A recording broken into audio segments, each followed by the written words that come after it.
that's true. Yeah. But the excitement, I think it's a good place to start. I always feel also quite excited with these conversations. I've started by saying where I met people, and with you, I actually know it. The year I know it correctly with you because we started. That's very good because I didn't count. No, it was 2009. Okay. We started our training together. Yeah, that's true. So we've done our body nerding together and have since become colleagues and friends, I would say. Yes. It's always a pleasure to have conversations with you. So I'm talking to, let me tell the audience, Anne Pascale Stein, who is offering body-based therapy and trainings mainly for women who suffer from anxiety and exhaustion, teaching them how to find their inner strength for their lives in their body and mind, for individuals and groups. So this is the work part. And we've had, besides that, actually, we've had the pleasure of working together in the board of the Association of Greenberg Practitioners a few years ago. And this is where we had also a couple of conversations around integrity or similar subjects, quite a few. And this is why I love to talk about the subject and explore a little bit what it actually means for us in everyday life, rather than just as a theory or an abstract, heavy moral concept. Yeah. Is there anything you would like to add in terms of who you are or what brings you in this talk today? No, I think I'm very curious. I'm curious, as you know, I'm curious about what you're doing with all this integrity thing. We call it like this, because out of some experiences in the past, I was really, I had quite a lot of questions about it. So I'm looking forward to our conversation. So the first question I always ask is, do you have, what does integrity mean for you?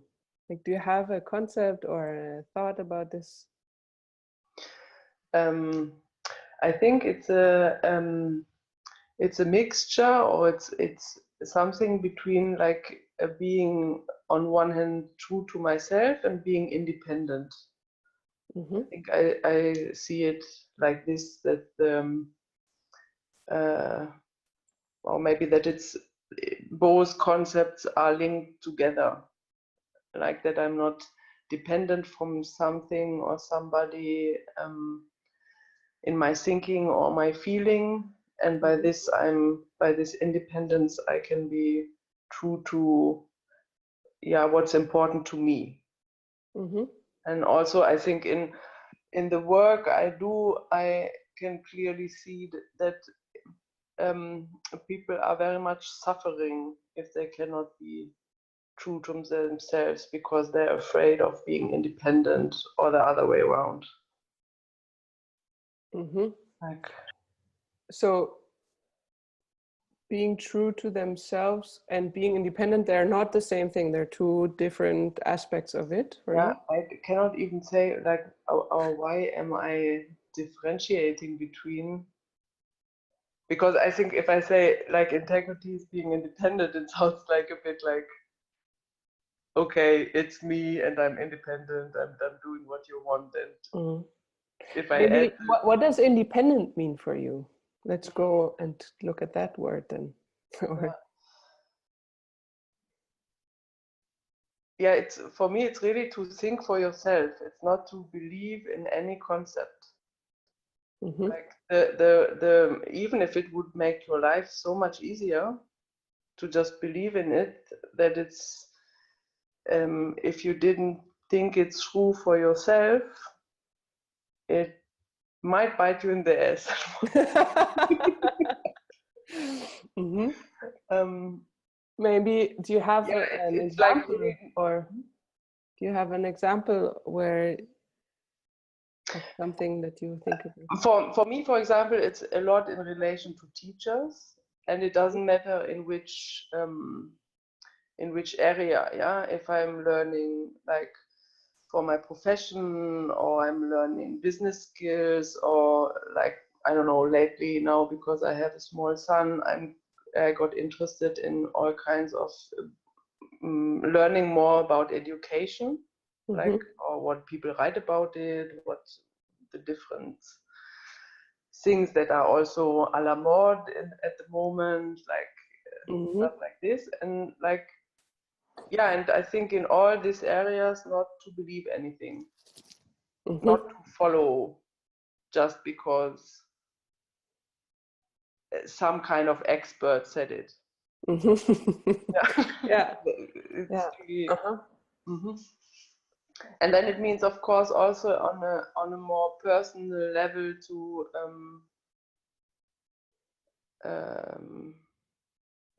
yeah, to be also independent from maybe then what other people think about me, or to have this kind of independence also in relationships.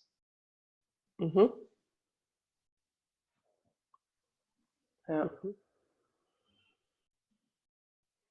But when I add the to be true to yourself, I think to it, then it adds something like I'm not independent for the sake of independence, but like the independence has a value because it's connected to what is important for me, and that like by being independent, I can more express of myself, or then work out, for example, okay, what is important for me in the education of my son, or in the how I conduct my business, or in how I have a relationship. I don't know. Let's take a complicated one, to my mother. You know, this. Yeah. Do you have a physical sensation or experience of what when you feel that you connect to integrity, like something where you or the lack of it? Like, is there anything? I think it's a kind of a calmness, or not to be busy with anything. In the this would be the like as a whole body experience. Like that I'm not nervous or agitated innerly. And I would say you asked also about the contrary, like how I feel when it's not there. I would say for me personally, it would to be like to feel an annoyment. Like something is frustrating, or something is like and then I have to get in a how do you say this, schlechte Laune? Bad mood? A bad mood, yeah. Yeah. Okay, so bad mood can be a sign that there's something that's off, or you're going to look for, okay, where do I need to think for myself, or I find my own answer in a way. And how do you think about it when you say, okay, is because you said it's especially in relation to teachers?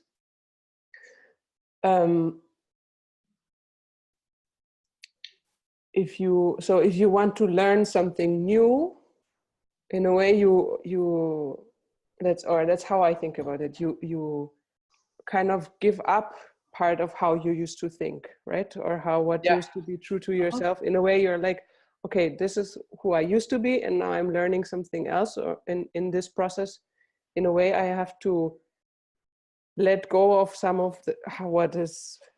what I used to be in order to increase or learn more or expand or something like this. Totally. So there's a phase where, in a way, anyway, there's a question: what does it mean to be true to myself in this new realm?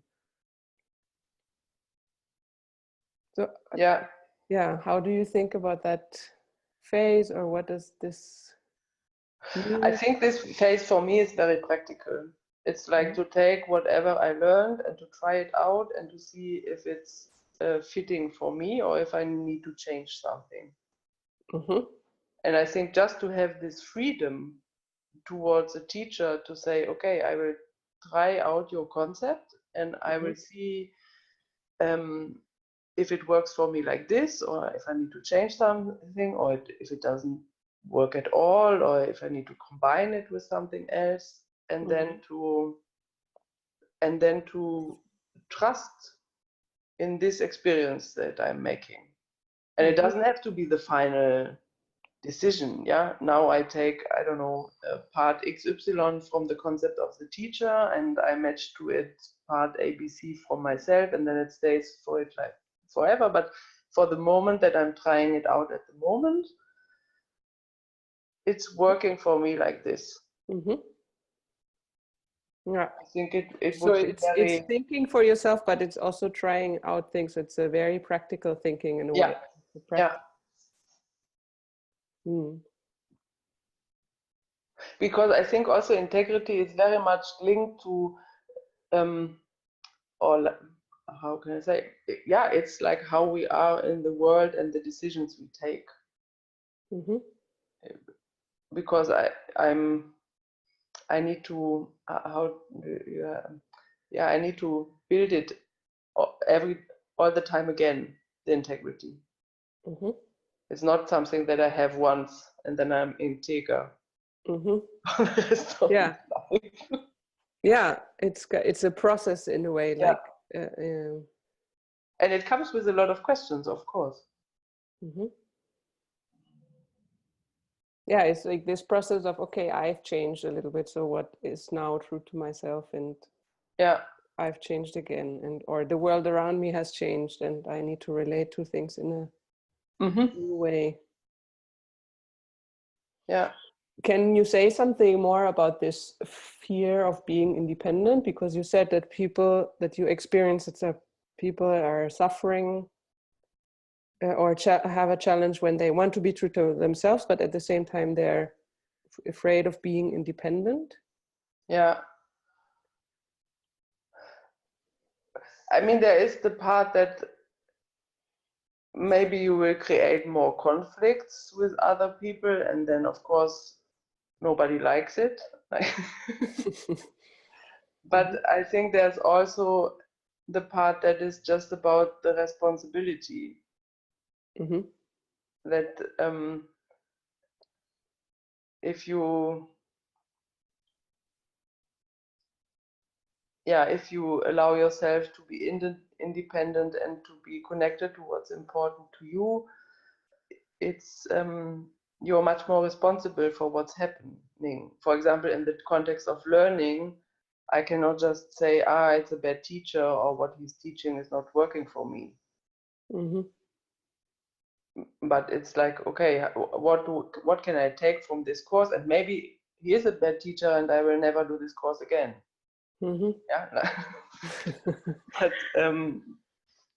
But that it's my responsibility what I do with my learning in this situation. And also in terms of when you act later on, that you say, okay, I'm doing this because I decided to and not because some teachers told me, or? Yeah. Yeah, I think I also made this experience in the last years, like it creates really damage when I use the concept without really asking myself if I can stand behind it. Because then you're like, what do you mean with damage? Yeah, like you are using something because somebody told you this is the way it should be, and then you're doing it this way without thinking by yourself, and then you realize, okay, I don't like the result, and on top I didn't even really decide if the concept is valid for me. Yeah. In your everyday life, do you find there are moments that are specifically challenging, or where you personally just find, okay, here I'm running into this annoyance, or noticing that it's returning, or like, is it just always in different moments, or are there? Mm-hmm. I would say for me at the moment, it's like honestly to be with my 1.5-year-old and Mm-hmm. not to be. It's so easy to get trapped in this having to say no all the time, or um, to be annoyed in the tone because just you said something already 10 times, uh, and to keep there the at the same time to keep in my attention my needs and where what I want to happen or what I need to happen, Mm-hmm. and on the other hand to always acknowledge like that he's a 1.5-year-old and functioning completely different and I do, and he should. Yeah. Mm-hmm. It's his way of being, and that my task as a parent is to make as much space for this being to just be without Mm-hmm. hearing to know every 2 sentences. Uh-huh. Yeah. And this I find it's really, it gets you to your limits, Yeah. because of course it's also with a lack of sleep, a lack of, sometimes you didn't eat because you didn't have the time, and then like it's not fitting immediately, and Mm. yeah. Yeah. Yeah, it's interesting. No, this, you talked mostly about integrity in terms of like to in the other direction, in a way of a Yeah. power Mm-hmm. asymmetry. Mm-hmm. Like, there you are the student, and then there's the teacher, and your integrity is about, okay, how do I use Mm-hmm. what they give to me in Yeah. a way. And now you're saying actually the most challenging, maybe also because the first subject you've thought about already for a few years, Mm-hmm.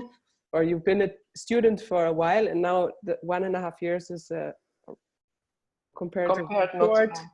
time, but it's like the other direction. So how, as the person with also simply physical power, but also like in terms of taking care of his life and wanting to create the conditions, that he can become or can grow up as the being that he is, and not be molded into something. Yeah. So in a way, being the teacher with integrity as well is interesting, no? Yeah. And it's funny because it's like, for example, when I think the integrity as being independent and being true to yourself, and then it's um, how do I say it? In my work, often I meet that the women, and they are all adults, they are very busy with setting borders, Mm-hmm. saying no, or that somebody will not cross their borders, or having the Mm-hmm. experience that things or other people are crossing their borders all the time. And when you are a parent, you are also told that the most important thing at one point, when they get to 2, 3 years old, like it's setting borders. Mm-hmm. And I'm really thinking like, what is this concept? Because if I look at my son, for example, I mean, he's meeting borders everywhere. Things Mm-hmm. are too big, too small. Things are like he doesn't manage to do what he does because he needs to learn the ability. He cannot, like, there are borders already everywhere. Mm-hmm. And also in the relationships, I mean, like he's playing with other children, and then there are the borders of the other children who want or don't want to share their toys, or Mm-hmm. want or don't want to run with him, or stuff like this. Um, and I don't know, for my work part, at least I can clearly see that often there's a misunderstanding about this setting borders, and that there is this image as if we all live in our own territory. Mm-hmm. You have a territory and I have a territory, and then we have a border somewhere. But Mm-hmm. actually, it's not working like this. Also in the world, not like, I mean, like all the discussion about the borders of Europe now, it's the same. Like it's not a fixed thing, and it never has been. Like, Mm-hmm. and so that and to my clients, I always teach them, or one of my aims is to teach them that it's bullshit in the sense that we are all in the same space, and there's not such thing as a border, but as it's I can, if I shift my perspective to how I can move in the space, and that I have a maximum freedom of moving even between others, even if I need to do a curve to go somewhere where I want, but that this is a much It's more more, fluid rather than something that is fixed. The border is around me in this specific circle, or around yeah, you. and then also I can shift my attention to where I want to go or what I want to do, and I'm not busy so much with the other people and all the borders I need to set, because it's a lot of work. Yeah. And yeah, and with my son, I'm just thinking about, like, okay, how many borders do what does it mean to set borders, and how do we do it? And normally in the whole education system, we do it with punishment and praise.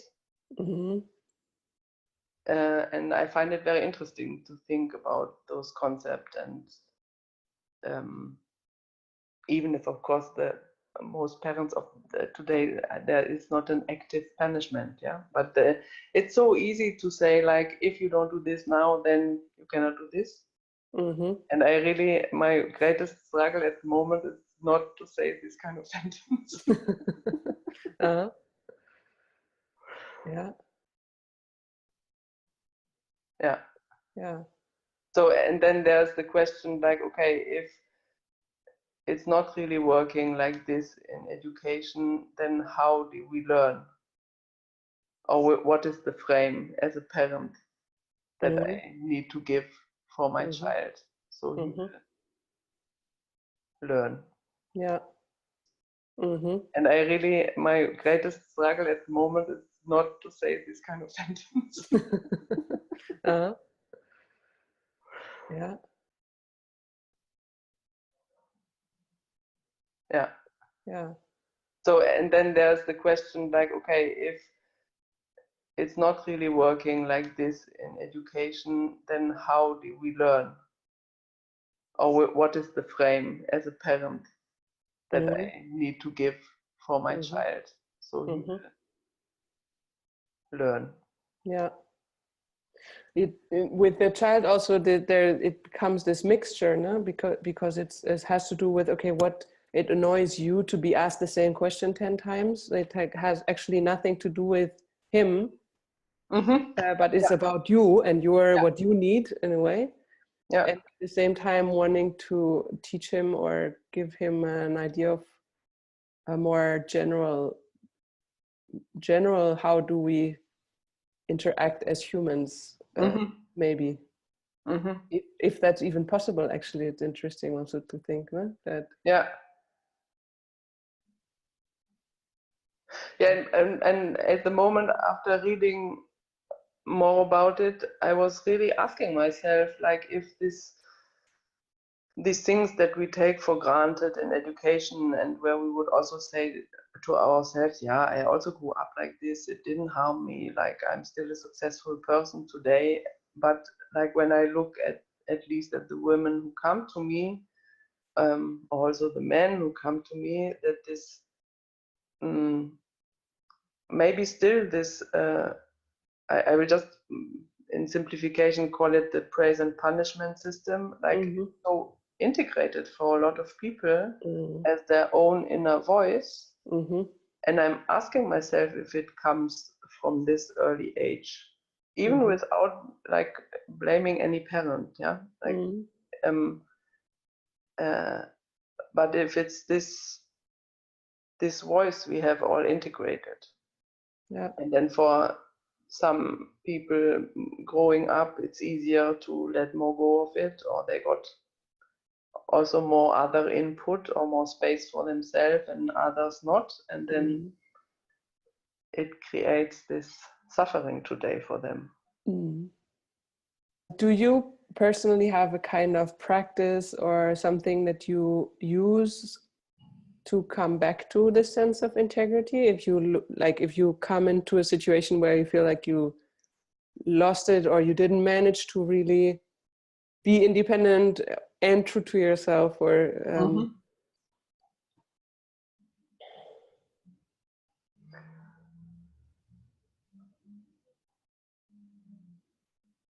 I would say, like, I always come back twice to the situation. Like, even if, I don't know, I noticed that, okay, my first reaction was not keeping my integrity. I went there somewhere where I don't want to go. Like, so when this first wave is, I went through it, and I'm trying more and more that it's only a wave that I'm dealing with. Yeah. Yeah. That I don't get the whole environment into the tsunami. But which is not easy, and it's not happening all the time. But that I will always have this second thought about it. And always look again at the situation, and always have whoever is involved have a second talk or meeting or whatever is needed. But is this usually for you actually in relationships, no? Like the subject of integrity, or like? Yeah, it's all mostly linked to communication and to interaction with other people. Yeah.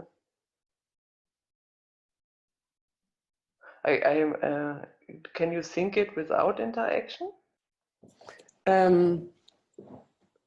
Well, in my last conversation, I don't know if it's without interaction, but in my last conversation, it was interesting for me because she talked about, like, in a way, different realms, like in a way being true to yourself and in integrity what you want to do. Like, in a way, this is the interaction with yourself and how you move through the world.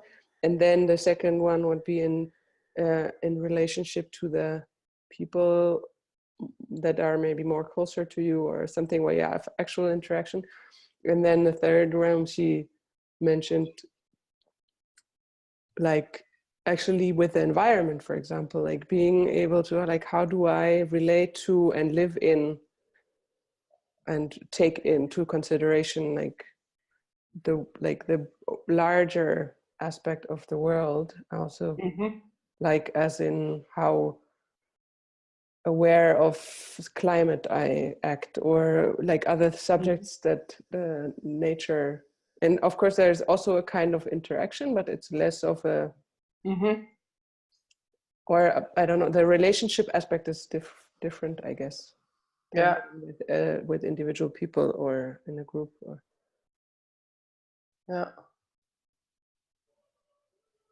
yeah, I think if you mention it like this now, I think for me, for example, with the question of the environment, I think it's just not possible. It's, yeah, we live in a world where things are so global that I feel like I can take a few decisions. If this affects the climate, I honestly doubt. And I would also always go with this great Roger, what's his name? This American comedian, he died in 2000 something. Roger Carlin, I think George Carlin. George Carlin, genau. Yeah. And he made once a sketch about Save the Planet. And the bottom line is kind of like that. the planet Earth doesn't have any problem. It's the people who are fucked. Because Earth was here a long time before us and will be there a long time after us. But yeah, I don't know. It's not that I'm not thinking about it or not taking any decision, but I feel that integrity in this part is like too big of a yeah attempt. Yeah. Mm-hmm. Yeah, all like, I mean, I'm sure there are people who live this integrity, and then they are much more out of the main society, which is also a choice. Like, yeah.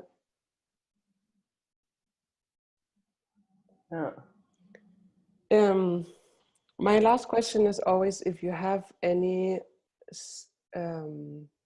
tool or practice that you would like to share with people that are listening for them to try out or work with if they have a subject, like if they're struggling with the subject of integrity in some way, something that you recommend or that you